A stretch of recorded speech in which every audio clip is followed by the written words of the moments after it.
ఒక హీరో కానీ, హీరోయిన్ కానీ వద్దు అనుకున్న పాత్రను మరొక హీరోయిన్ లేదా హీరో చేయడం సహజం. ఇలా ఎన్నో సినిమాలను ఎందరో హీరోలు, హీరోయిన్స్ చేసి సినిమా సక్సెస్ అవటంతో తను తీసుకున్న నిర్ణయం కరెక్ట్ అని ఫీలయ్యేవారు ఎందరో ఉన్నారు.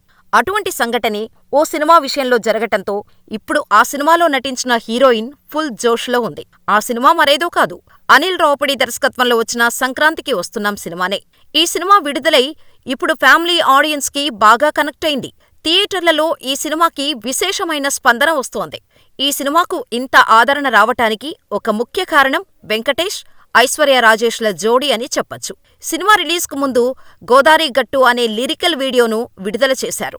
ఈ పాటలో వీరిద్దరి మధ్య కెమిస్ట్రీని చూసి చాలామంది ఫిదా అయ్యారు. నిజానికి మొదట్లో ఐశ్వర్య రాజేష్ని హీరోయిన్గా తీసుకోవటంపై కొంతమంది పెదవి విరిచారు. వెంకటేష్ పక్కన ఆమె సరిపోతుందా అని సందేహించారు.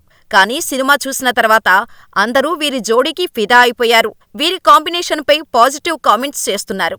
అయితే సంక్రాంతికి వస్తున్నాం సినిమాలోని భాగ్యం పాత్రకు ఫస్ట్ చాయిస్ ఐశ్వర్య రాజేష్ కాదట. ఈ క్యారెక్టర్ కోసం దర్శకుడు అనిల్ రావుపూడి ముందు ముగ్గురు-నలుగురు హీరోయిన్లను సంప్రదించాడట. కానీ వాళ్ళెవరూ ఆ పాత్ర చేయటానికి ఒప్పుకోలేదట. అందుకు కారణం నలుగురు పిల్లల తల్లిగా నటించాల్సి రావటమే. ఈ విషయాన్ని ఐశ్వర్య సినిమా దర్శకుడు అనిల్ దగ్గర అనుమతి తీసుకొని మరీ చెప్పింది. అయితే ఐశ్వర్య వేరే హీరోయిన్స్కి అభ్యంతరంగా ఉన్న పిల్లల విషయం తనకు అసలు సమస్యలా అనిపించలేదని, పిల్లల తల్లిగా నటించటానికి తనకు ఏ ఇబ్బంది లేదని చెప్పింది. ఈ పాత్రకు తాను ఒప్పుకున్నప్పుడు సినిమా చూశాక తాము ఏం మిస్ అయ్యామో ఇంతకుముందు నో చెప్పిన హీరోయిన్లకు అర్థమవుతుందని అనిల్ చెప్పినట్టు ఐశ్వర్య చెప్పింది.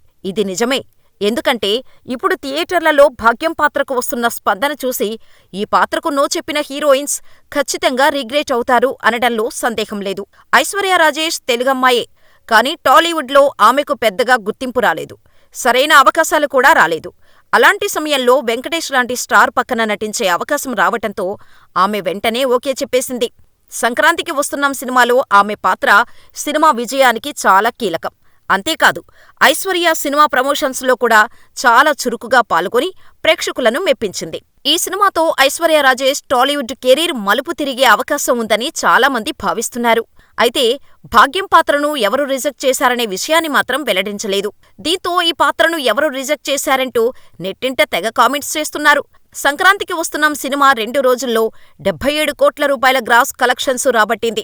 ప్రస్తుతం ఈ మూవీ జోరు చూస్తుంటే త్వరలోనే ఈ చిత్రం 100 కోట్ల క్లబ్లో చేరనున్నట్టు తెలుస్తోంది.